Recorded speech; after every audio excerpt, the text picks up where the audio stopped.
Salary slip या pay slip आते ही हमें नजर आता है कि पैसे कहाँ कहाँ से कटे हैं और हमें वो टर्म समझ ही नहीं आती है। तो चलिए सैलरी स्लिप पढ़ना सीखते हैं। लेकिन सैलरी स्लिप को समझने से पहले सीटीसी और ग्रॉस सैलरी के बीच में डिफरेंस क्या होता है वो समझते हैं। सीटीसी मतलब कॉस्ट टू कंपनी। सीटीसी वो टोटल अमाउंट होती है जो किसी कंपनी द्वारा साल में किसी कर्मचारी पर खर्च की जाती है। सीटीसी में सैलरी, पेंशन, पीएफ, योगदान और अलाउंस आदि शामिल है। ये वेरिएबल है और ऐसे कई कारकों पर निर्भर करती है जिससे नेट सैलरी प्रभावित होती है। वहीं पर अगर हम ग्रॉस सैलरी की बात करें तो सीटीसी से ग्रेच्युटी और एम्प्लॉय प्रोविडेंट फंड यानी कि ईपीएफ घटाकर जो राशि हमें प्राप्त होती है उसे ग्रॉस सैलरी कहा जाता है। दूसरे शब्दों में कहूं तो ग्रॉस सैलरी टैक्स या अन्य कटौती से पहले बची राशि होती है और इसमें बोनस, ओवरटाइम पे, हॉलिडे पे आदि शामिल होते हैं। अब हम बात करते हैं सैलरी स्लिप की। सैलरी स्लिप दो पार्ट्स में मैंने डिवाइड किया है ताकि इजीली आप समझ सके। एक है इनकम पार्ट और एक है कटौती वाला पार्ट। पहले पार्ट पर आते हैं। जो पहला टर्म है वो है बेसिक सैलरी। ये वो राशि है जो किसी कर्मचारी को अतिरिक्त जोड़े जाने या भुगतान में कटौती से पहले मिलती है। इसमें बोनस, ओवरटाइम पे या किसी प्रकार का मुआवजा शामिल नहीं है। फिर आता है महंगाई भत्ता, डीए, जिसके बारे में आप हमेशा पूछते रहते हैं। महंगाई भत्ता कुछ कंपनियों द्वारा अपने कर्मचारियों को दिया जाता है। ये अलाउंस देने के पीछे उनका फोकस बढ़ती महंगाई के इफेक्ट को कम करना है। ये आमतौर पर बेसिक सैलरी के एक फिक्स परसेंटेज के रूप में भुगतान किया जाता है।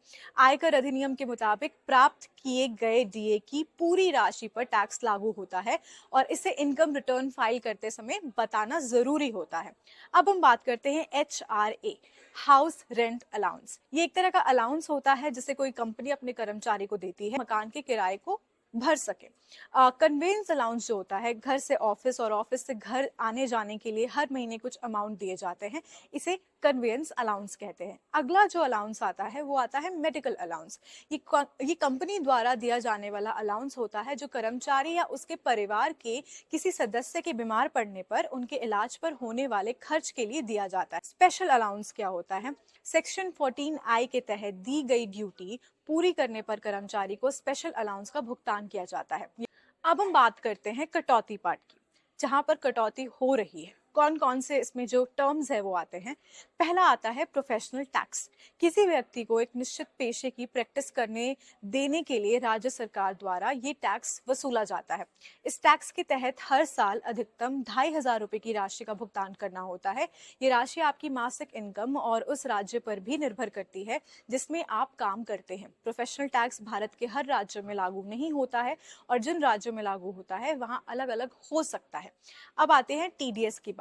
टीडीएस या टैक्स डिडक्टेड एट सोर्स वो इनकम टैक्स होता है जो किराया, कमीशन, प्रोफेशनल फीस, सैलरी और ब्याज आदि प्रकार के भुगतान से काटा जाता है। ये भुगतान करने वाले व्यक्तियों द्वारा डिडक्ट किया जाता है और आमतौर पर इनकम प्राप्त करने वाले व्यक्ति को इस इनकम टैक्स का भुगतान करना होता है। अब आता है EPF, employ provident fund. PF योजना के तहत सभी नौकरी पेशा व्यक्तियों को उनके रिटायरमेंट के बाद मॉनेटरी बेनिफिट दिए जाने जाते हैं। जब आप नौकरी करना शुरू करते हैं तो आपको और आपकी कंपनी, फर्म दोनों को हर महीने बराबर राशि का योगदान करना होता है जो आपके मूल वेतन और महंगाई भत्ते का 12% होता है। आपको इन टर्म्स के अलावा किसी टर्म पर सवाल है तो कमेंट सेक्शन में जरूर बताएं।